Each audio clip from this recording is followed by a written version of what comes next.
So there is a sense, Christine just had the story, Kawhi Leonard, people saying some are projecting the Lakers make sense. They can either get nothing in a year, or maybe the Lakers go, you know, we got Brandon Ingram, Kyle Kuzma, Julius Randle. They're all forwards. Do you want one? So, Mr. Chris Broussard, NBA guru for this network, you've got an interesting source and a connection. Can you please unveil it for our audience? Well, look, we're looking at several duos that the Lakers could potentially end up with. It could be Paul George and LeBron. It could be Kawhi and LeBron. It could be Kawhi and Paul George, or whatever scenario there presents itself. But we don't know for sure. Like, every superstar is not going to want to play with LeBron, because when you play with LeBron, you become the number two automatically. Thank you. This is what I said yesterday. This idea that Ben Simmons, if he gets to the Eastern Conference Finals, like, hey, LeBron, you take the team over, because their styles are very similar. I'm going to say a couple things. I'll address that and get back to my point, and then address that Philly situation. Kawhi Leonard's uncle has now become known. It's known that he's, you know, a great advisor to Kawhi. His uncle. Yes. And his uncle's very intelligent, very smart. Guess he's very good friends as well with Kyrie Irving's dad. Oh! So whatever, he has heard all about being LeBron's teammate as a superstar. And so I'm just saying, we know that Kyrie obviously left Cleveland. And had problems with LeBron. Had some issues with LeBron. Had some issues being Scottie Pippen to LeBron's Jordan. Does Kawhi want to be the second guy? It was his team last year in San Antonio. So I'm not saying he doesn't. I'm not saying he wouldn't want to play with LeBron. I'm just saying there will be a conversation between Kawhi and his advisors and Kyrie Irving's advisor. Okay, so let's now segue. I'll get you back into the Simmons-LeBron thing. I said this yesterday. I started my show. People thought I was nuts. I said for 10 years, LeBron was the meal ticket to the finals. People would say, put him on the Knicks, put him on Brooklyn, but you get to the finals. Okay, if he loses round one in the East to the Pacers, and I think it's going to happen, he is no longer the meal ticket. Forget the West. Hell, he ain't the meal ticket in the East. Yeah. And if Embiid is gone and Simmons is like, come on, fellas, come on, J.J. Redick, Covington, then you start going, whoa. So here's my thing. I don't believe if Golden State won a final, again, they want LeBron. I don't think they want him. I don't think Philadelphia, if Ben Simmons gets this team to the Eastern Conference Finals, is going to say, yeah, I want LeBron, who has my exact style as a player. Chris, I don't think they will. And I'm not saying this because I think Philadelphia and Boston and Golden State are the future and Houston of the league. Well, there's a lot to unpack there. Okay. Number one, you keep leaving out Joel Embiid. I don't think they're better without Embiid. If you look at their shots, all get better. They get more wide open shots with Embiid than without him. And Embiid gives them the ingredients to the formula to beat Golden State. Which is the pound. way to beat Golden State is be big, go inside, and shoot three-pointers adequately. Like, you have to shoot threes to some degree. Right. So Philly has that. I mean, look at Memphis has played Golden State tough over the years. Cleveland beat them. Both of those teams did it by going big. The Spurs had them on the ropes in Game 2 by playing big through Aldridge and Pau Gasol. Philly can do that with Embiid. He will destroy Draymond Green or whoever they throw on him, JaVale McGee, whoever.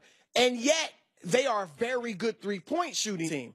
So that's part of the intrigue there, too, is they have the ingredients to compete with this three-point shooting juggernaut in Golden State or Houston. Secondly, if Philadelphia, because, look, you know Ben Simmons is represented by Clutch Sports Management, Rich Paul, just like LeBron is. So, and Embiid's been recruiting LeBron. Okay, so we know they would love to have him. Here's my thing, though. And it's a big if Philadelphia gets to the finals or even the conference finals and they are playing great, they lose in a tough series in either one, do young players, do I say, I think we can win it as we are, and I get more love and credit if we do it that way? Or do I say I want to bring in a LeBron James who's going to become the man here and I change my game. That's what, listen. That's a question. If I am Ben Simmons and I can get, this is going to be the worst Philadelphia team for a decade. They're going to get better every year. Ben's better. Embiid's better. Saric is better. They're going to add pieces. And by the way, guys are going to want to play with Ben Simmons who can shoot. No question. Philadelphia is going to get better every year for the next 8 to 10. And I get to the Eastern Conference Finals without LeBron, why am I giving up my identity to LeBron, who's going to be 34 in his 16th year? To your point, if LeBron James were to go there, and from his perspective, as long as they don't go too far, heck, if Philly beats Cleveland in the Eastern Conference Finals, I think it's difficult. I don't think it's a good look for LeBron to go there. No. Not if you're going to be the GOAT or in that conversation. Kevin Durant, and neither of us ripped him for going to the Warriors after they beat him. But as great as he is, he'll be in the discussion for top 10 player of all time. He's not in the discussion, never will be in the discussion for the GOAT. Thank you. And that's the difference. So we do hold LeBron to a higher standard. Yes. Now, if he were to go to Philly, let's say Philly doesn't beat them in the playoffs. Okay. I think he needs to just be a small forward and score 27 points a night. Who, LeBron? Yes. Don't take the ball out of Ben Simmons' hands. Because Ben Simmons is a better point guard than LeBron. Yeah. Ben Simmons is a true point guard. Yes. And LeBron is a hybrid. Yeah. You know, he's got a lot of great point guard skills and mentality, but he's also a big-time scorer. That's not Ben. So keep the ball in Ben's hands. If LeBron were to go there and just be, I'm a small forward. Yeah, but and I'm going to score big, rebound. Yeah, I don't buy into this, well, LeBron. Can he change that? Does LeBron have this in his DNA?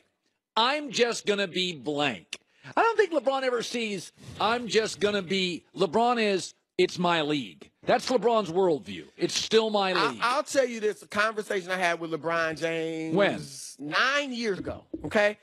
People may not remember, I was the first to broach the notion of him playing with Dwayne Wade in Miami. It was early in 2009. I wrote a column about it and how LeBron may need to team up with Wade to beat the big three in Boston. Right. Because you were beginning to see super teams. And I talked to LeBron about it, and LeBron said, I could play. I said, could you even play with Dwayne? He said, I could play with anybody. He said, if I had been drafted by Detroit instead of Cleveland, and they had Rip, Hamilton, Chauncey Billups, Rasheed, all those great players, he said, I could have fit in.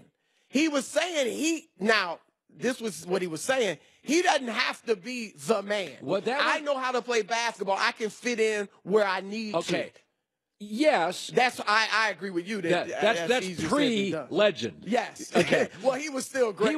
He was the prodigy. He was now it's like telling Tom Brady, hey, listen, can you just go and listen, you'll start half the games. You know, you're not going to be. And don't get me wrong, I'm not saying LeBron would go there and be a role player. No. He would be the best player, but it would be doing it in a different way. A player told me who's won championships, who's on all-time great teams, told me a couple years ago, he said LeBron would have far more championships if he chose one thing. I mean, I'm going to be Magic Johnson and average 22 points, 12 assists, and run the point. Or I'm going to be a true small forward and average 33 and 9 rebounds a night. His point, whether you agree with it or not, was that if LeBron chose a role, that would make it easier on the other players. Yes. Now they would know, Kyrie would know, I'm the point guard on every possession. Listen, one of the things about LeBron is he's a Swiss Army knife. Kyrie, LeBron's not easy to play for. Now, he elevates others, but on a night-to-night basis, he don't want to practice anymore. He can be a little moody. Everybody else gets hurt, so a lot of times you're out of the lineup. And let's be honest, he can be a little passive-aggressive sometimes where he doesn't tell you what he wants you to do. He just expects you to figure it out. LeBron is great, elevates others. But Magic was easier to play with. Yes. Magic never wanted to be a great scorer. Because there's a role. Guys have roles. LeBron is so great that he does everything. It was similar with Wilt Chamberlain. I mean, he wasn't bringing the ball up the court. He wasn't the easiest guy to play with. Well, Wilt, they are two of the greatest athletes we've ever seen, and they can do everything. But it wasn't until Wilt gave up some stuff that he won his 2 championships. He only won 2. And it was never when he was scoring 50 and 35 and 44 points a game. I'll tell you what Wilt never gave up. I read the book. The win. Okay, finally, 40 seconds left. LeBron goes superhuman. Pacers don't play well and shoot well. They almost won. Now goes to Indy, Chris, 30 seconds. Indy could have won if Victor Oladipo hadn't been limited to 28 minutes. Here's the thing, though. This is why LeBron, we know he's one of the smartest players ever.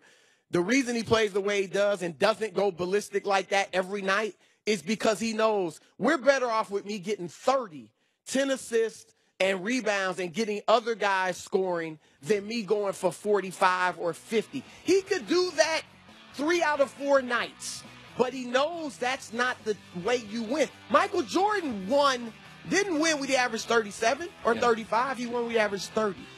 All right, great stuff today. Great energy. Hour 3 coming up. The $12.99 Papa's Meal Deal presents 12.99 seconds of better drag racing.